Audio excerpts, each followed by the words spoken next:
ہمارے محلے میں نا جب کئی لوگ میری وجہ سے گمراہ ہونے شروع ہوئے انورٹڈ کامرس میں، ایک دیوبندی مفتی انہوں نے بلا کے نا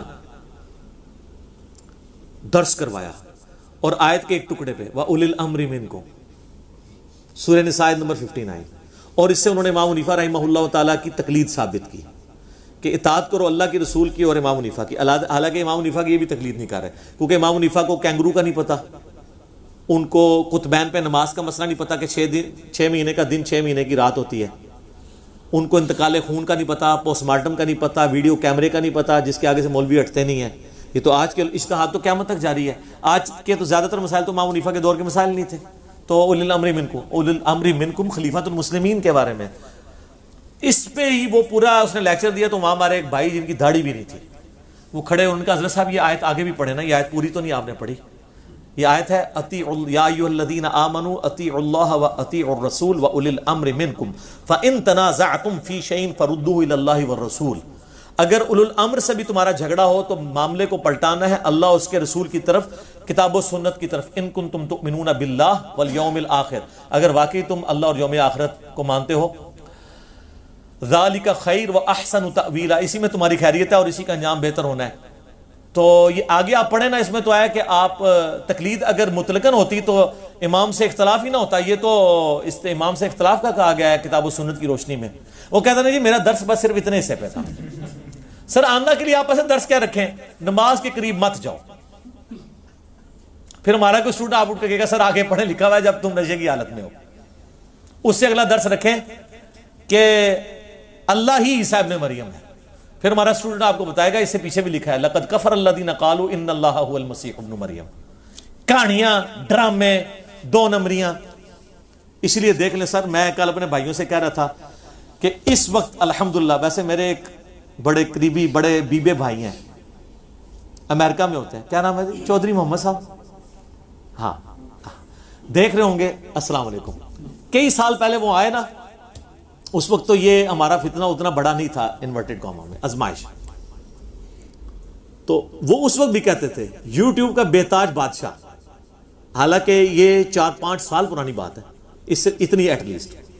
لیکن سر آج آپ یوٹیوب پہ جائیں، جو گلے پھاڑ پھاڑ کے کہہ رہے ہیں ہم کروڑوں بریلویوں کے نمائندہ ہیں، کلپ دیکھا ہوتا ہے 800 بندوں نے، کوئی کلپ زیادہ چلا جائے تو 2000 تک چلا جائے گا، ہاں جس میں میرا نام ڈال دیں تو شاید 20,000 تک چلا جائے۔ یار کروڑوں کے آپ نمائندہ ہو تو آپ کو دیکھ تو ہزاروں میں بھی نہیں رہے، کدھر غائب ہو گئے؟ ہماری ویڈیو کو لوگ دیکھ رہے ہیں، اور ایک ایک چینل کے اوپر اگر آپ روزانہ کی ہماری ویورشپ دیکھیں تو ملینز میں ہے، سارے چینلز کی ملائیں ملینز میں۔ کوئی مدرسہ نہیں، کوئی فرقہ نہیں، ایک مولوی بھی نہیں جو ساتھ کھڑا ہو، اور ایک بھی نہیں ہے جو خلاف نہ ہو، حتیٰ کہ اب انہوں نے اپنے خلاف کلپ بنانے چھوڑ دیے۔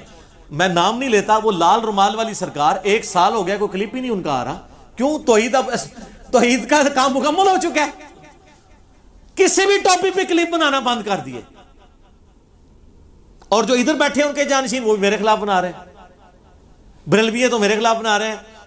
اب آپ دیکھیں آج کل ایسا بریلوی اور اہل حدیث کا ایسا اتفاق ہوا ہوا ہے، بریلویوں کے کلپس کے اندر اہل حدیثوں کے کلپ کے اندر بریلویوں کے علماء کے تھمبنیلز میں تصویریں لگی ہوئی ہیں، پروموٹ کرنے کے لیے، خلاف نہیں۔ وہ جو لاہور کا ایک گلے پھاڑ کے بولتا ہے، اس نے بھی تازہ ایک کلپ اپلوڈ کیا ہے، اس میں اس نے خادم رضوی صاحب کے ساتھ تصویر لگائی ہوئی ہے۔ تو یار آپ اتنا تو مجھے کریڈٹ دیں، میں نے اتحاد امت کروا دیا ہے، میک ڈونلڈ اور KFC کو ایک جگہ پہ جمع کر دیا، یعنی بریلوی اور دیوبندی کو۔ یہ تو آپ البیگ والوں کو کم از کم کریڈٹ دیں، اور سارے اپنا کام چھوڑ کے نا ادھر، ان کو یہ پتا چل گیا کہ بھائی اے نا اسلامک اسٹیٹ، مسلمز دی امپائر کھڑی ہو رہی ہے، بھائی رومن امپائر تے پرشین امپائر گئی، اور پریکٹیکلی جا چکی اللہ کے فضل سے، ٹھیک ہے نا۔ ہمیں وہ لوگ بھائی جیسے شریف بھائی مشورے دیتے تھے، جناب آپ جا کے نا وہ ایک کراچی میں پروگرام کریں، ایک لاہور میں کریں، میں کہا نہیں بھائی، اسی طرح وہ کہتا نا یہ اپنی بل سے باہر نہیں نکلتا، میں نہیں پائی نکلنا اپنے بل تو باہر۔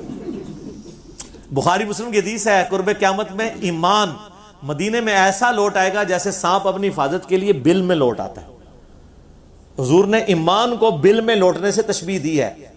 وہ بعض عیسائیوں نے اس کا مذاق بھی اڑایا کہ بھی تمہارا نبی ایمان کو سانپ کے ساتھ تشبیہ دے کے، نہیں، سانپ کی اس عمل سے تشبیہ دی ہے، سانپ کے ساتھ نہیں کہ سانپ اپنے آپ کو ایک پروٹیکٹڈ فیل کرتا ہے اپنے بل میں، اس طرح ایمان جس نے بچانا ہوگا نا تو اس کے لیے بل قرب قیامت میں مکہ مدینہ ہوگا۔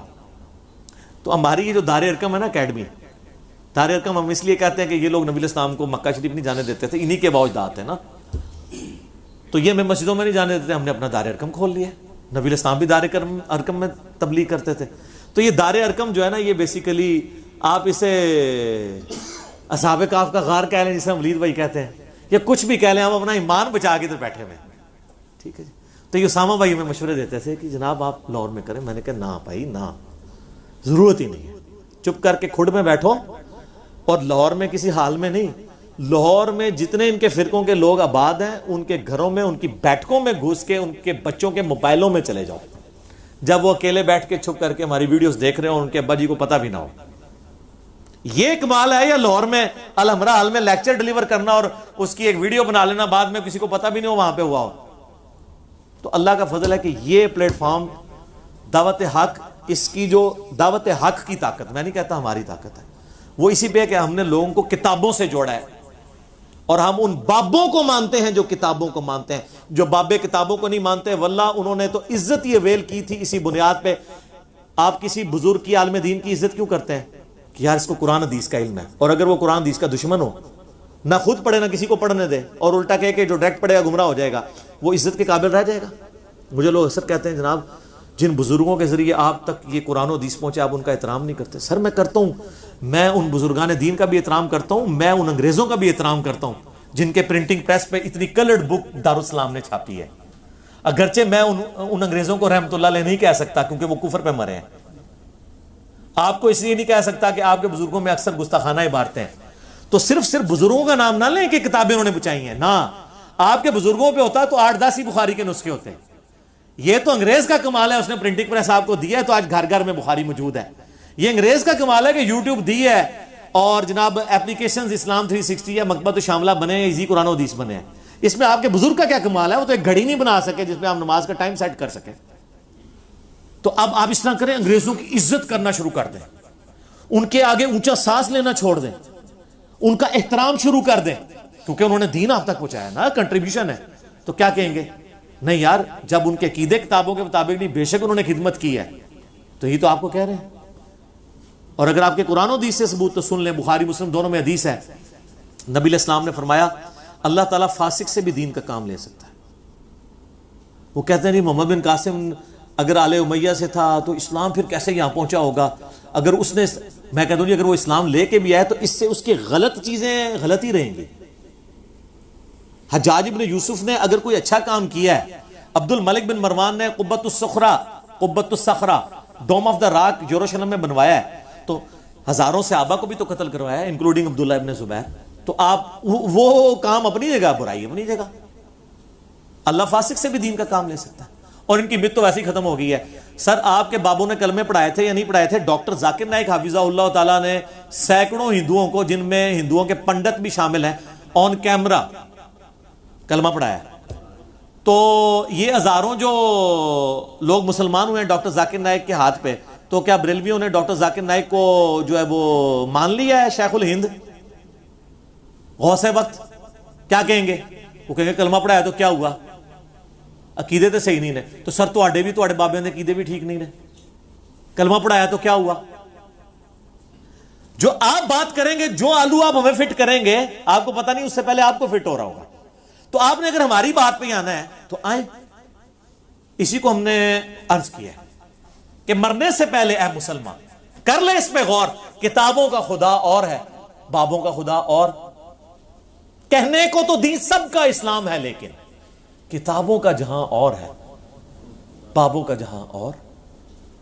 تو یہ ذہن میں رکھیے گا، جب تک بابے راستے سے نہیں ہٹتے امت کو آپ نہیں جوڑ سکتے۔ مجھے مولانا اسحاق صاحب سے، طارق جمیل صاحب سے جو بنیادی اختلاف ہے نا، وہ یہی ہے۔ وہ یہ سمجھتے تھے کہ اپنے اپنے بابے قائم رکھتے ہوئے امت میں اتحاد ہو جائے، نہیں ہو سکتا، کیونکہ بابے تو ایک دوسرے کو مسلمان ہی نہیں سمجھتے، ان کے ماننے والے کیسے ان کو ایک دوسرے کا احترام کر سکتے ہیں؟ جو طارق جمیل صاحب کہتے ہیں اپنا چھوڑو نہ کسی کا چھیڑو نہ، نہیں، ہم کہتے ہیں اس کے الٹ ہے، پہلے اپنے آپ سے دستبردار ہوں اور دوسرے کو بھی چھیڑیں، ہو سکتا ہے کچھ بات اس کی بھی ٹھیک نکل آئے۔ اور مولانا اسحاق صاحب کیا کہتے تھے؟ احمد زابی رحمۃ اللہ علیہ، علی تھانوی بھی رحمۃ اللہ علیہ، ٹھیک ہے جی، فلانا بھی رحمۃ اللہ علیہ، اور جب ہم کہتے ہیں یار یہ عقیدوں میں خرابیاں موجود ہیں، وہ کہتے تھے وہ ٹھیک ہے، خدمات بھی ہیں، اس سے امت کو جوڑا جائے۔ امت کبھی نہیں جوڑے گی، اس لیے کہ وہ دونوں رحمۃ اللہ علیہ ایک دوسرے کو مسلمان نہیں سمجھتے تھے۔ تو لوگ مولانا اسحاق کی بات مانیں گے یا احمد بریلوی صاحب کی؟ احمد بریلوی صاحب نے حسام الحرمین میں علماء دیوبند کے بارے میں ڈکلیئر کیا ہے کہ یہ مرتد اور واجب القتل ہے، اور اجماع ہے ان کے اوپر، اور وہ عام علماء دیوبند نہیں، علی تھانوی، رشید احمد گنگوئی، اسماعیل امبیٹوی، اور کتاب کا نام رکھا حسام الحرمین، حرمین کی تلوار۔ تو تلوار ظاہر ہے ساروں کے اوپر چلا رہے ہیں۔ اس کے جواب میں یہ 1905 میں لکھی گئی، 1906 میں لکھی گئی، المحند علی المفند، ہند کی تلوار ایک مفند سٹھیائے ہوئے بابے کے اوپر، اور سٹھیائے ہوئے بابا انہوں نے احمد بریلوی کو کہا، اور اس میں لکھا انہوں نے کہ احمد بریلوی ان کی پوری جماعت ایک شیطانی لشکر ہے جو ہم پہ حملہ آور ہو گئے۔ کام بھی ختم۔ سر بابوں کو چھوڑیں گے تب کتابوں پہ اتفاق ہوگا، کتابوں پہ اتفاق ہو سکتا ہے، بابوں پہ کبھی نہیں ہو سکتا۔ ہاں ایک شخصیت پہ ہو سکتا ہے، محمد رسول اللہ صلی اللہ علیہ وآلہ وسلم، دیٹس آل، ورنہ یہ آپ قیامت تک لڑتے رہیں گے۔ اور سر پریکٹیکلی ہم نے یہ اتفاق کروا کے آپ کے سامنے رکھ دیا، ایسا اتفاق کرایا کہ ہماری وجہ سے ہمارے مخالفین نے آپس میں اتفاق کر لیا۔ اتنا بڑا اتفاق آپ نے دیکھا تھا کہ بریلویوں کے پیج کے اوپر اہل حدیثوں کی ویڈیوز چل رہی ہوں میرے خلاف، اور اہل حدیثوں کے پیج کے اوپر بریلویوں کی ویڈیو چل رہی ہوں میرے خلاف۔ وہ بریلوی جو کہ امام کعبہ کے پیچھے نماز نہیں ہوتی، اور وہ امام کعبہ کے ماننے والے اہل حدیث جنہوں نے سعودیہ سے فتویٰ نکالا ہوا ہے کہ بریلویوں کے پیچھے نماز نہیں ہوتی، اب ایک دوسرے کا احترام کر رہے ہیں۔ بلکہ وہ ایک بریلوی نے کلپ چڑھایا، وہ جیسے کوئی ناکام عاشق کسی جنگل میں چلا جائے نا اور وہ شاعری شروع کر دے، اس طرح وہ ایک جنگل میں گیا ہوا ہے اور اس نے سامنے اپنا کیمرہ رکھا ہوا ہے، میں نے کہا پتہ نہیں کیا اس پہ افطار ٹوٹی ہے، اور وہ کہہ رہا ہے کہ کتنا اچھا دور تھا، لوگ اپنی اپنی مسجدوں میں نمازیں پڑھتے تھے، اپنے اپنے علماء سے پوچھا کرتے تھے، مجھے اس وقت تک نہیں پتا کہ یہ آگے کیا کہنے والا ہے، میں نے کہا پتہ نہیں کیا ہو گیا، کہتے ہیں پھر یہ دیکھیں ایک انجینئر آ گیا۔ اب لوگوں کا علماء سے اعتماد ہی اٹھ گیا، یہ انجینئر کی وجہ سے نقصان ہوا ہے کہ لوگ علماء پہ اعتماد کرنا چھوڑ گئے۔ سر میری وجہ سے علماء پہ اعتماد نہیں اٹھا، علماء کے اپنے کرتوتوں کی وجہ سے اٹھا ہے، کیونکہ ہم جب کوئی بات بتاتے ہیں نا قرآن میں لکھا ہے، وہ جا کے کہتے ہیں آپ نے ہمیں کیوں نہیں بتایا، ہم کہتے ہیں بخاری میں لکھا ہے، وہ کہتے ہیں آپ نے ہمیں کیوں نہیں بتایا۔ اب اہل حدیث کی عوام ان کے علماء پہ فٹ ہوئی کہ آپ ہمیں بچپن سے اتنی دور کی کتاب کی حدیث ہمیں بتاتے رہے، حاکم کی، کتب ستہ میں تو نہیں آتی نا، الموطا امام مالک میں اس کی روایت موجود ہے لیکن وہ بھی مرسل ہے، دو واسطے چھوٹے میں، حاکم سے لے کے آتے ہیں، کتاب و سنت دو چیزیں چھوڑ کے جا رہا ہوں۔ اور مسلم شریف میں جو 4 حدیثیں تھی غدیر خون کی، قرآن و اہل بیت، وہ تو انجینئر صاحب نے بتائی ہیں، وہ درس نظامی والے اسٹوڈنٹ بھی کہتے ہیں کہ سر ہمیں تو نہیں پتا تھی، اور اگر وہ کہتا نا ان کو پتا تھی تو یہ ایک عالم دین بتائیں کہ میری ویڈیو بننے سے پہلے کبھی کسی عالم نے غدیر خون کی حدیث کے اوپر ویڈیو کبھی ریکارڈ کروائی ہو۔ اب تو لوگ کروا رہے ہیں، اب تو وہ لال رومال والا بھی مولا علی کہتا ہے، ٹھیک ہے، اب اس کو نہیں، اب پتہ چلا ہے کہ مولا کا معنی جو ہے وہ آقا بھی اور جگری یار بھی ہوتا ہے، صرف مشکل کشا نہیں ہوتا۔ تو سر انجینئر صاحب کو مان لینا آپ، جو 800 سال میں ایک دفعہ آتا ہے، لیکن ہم یہ نہیں کلیم کرتے۔ ان میں کوئی آیا ہوتا تو انہوں نے فوراً مان لینا تھا، اور منیو ہی نا، میں مزاق دے طور سے کہہ رہے پاویں میں نہ اسی واسطے نہیں لیا، ورنہ انہوں نے کٹ لینا سی بچوں، جو بھی کہہ سکتے ہیں، ٹھیک ہے۔ تو یہ مانے کہ آپ کے اندر یہ خرابیاں تھی، ہم نے ہائی لائٹ کی۔